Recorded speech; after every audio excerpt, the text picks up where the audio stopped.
திமுக MLA உடல்நலக்குறைவால் இறந்து போனதால் விக்கிரவாண்டி தொகுதியில் இடைத்தேர்தலை அறிவித்துள்ளது தேர்தல் கமிஷன். ஜூலை 10 நடக்க இருக்கும் விக்கிரவாண்டி இடைத்தேர்தலை புறக்கணிப்பதாக அதிமுகவின் பொதுச் செயலாளர் எடப்பாடி பழனிசாமி அறிவித்துவிட்டார். பாரதிய ஜனதா கட்சி கூட்டணியில் இருக்கும் பாமக இத்தொகுதியில் போட்டியிடுவதாக அறிவித்துவிட்டது. வழக்கம்போல் இங்கே சீமானின் நாம் தமிழர் கட்சியும் போட்டியிடுவதாக அறிவித்துவிட்டது. பாமக, திமுக, நாம் தமிழர் கட்சி ஆகியவை இங்கே முக்கிய கட்சிகளாக போட்டியிடுகிறார்கள். இன்னும் 2 வருடங்களில் தமிழகம் முழுதும் அடுத்த சட்டசபை தேர்தல் நடக்க இருக்கிறது. அதாவது இன்னும் 2 வருடங்கள் மட்டுமே விக்கிரவாண்டி இடைத்தேர்தலில் ஜெயிப்பவர் எம்எல்ஏவாக இருக்க முடியும்.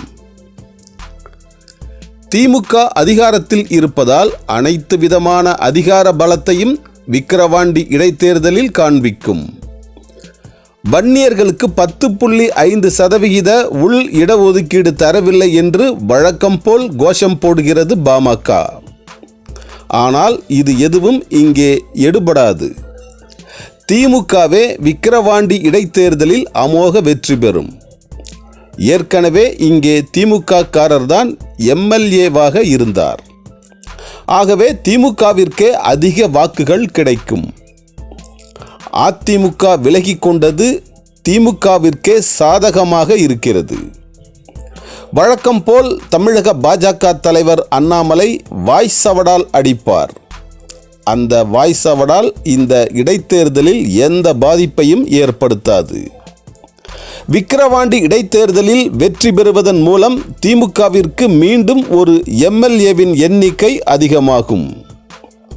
ஆனால் 2026 வருட சட்டசபை தேர்தலில் அதிமுக மாபெரும் சக்தியாக உருவெடுக்கும்.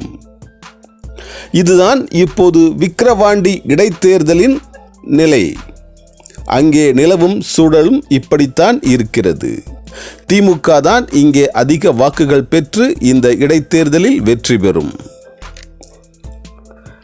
சித்தார்த் விஷன் சேனலை சப்ஸ்கிரைப் செய்து கொள்ளுங்கள்.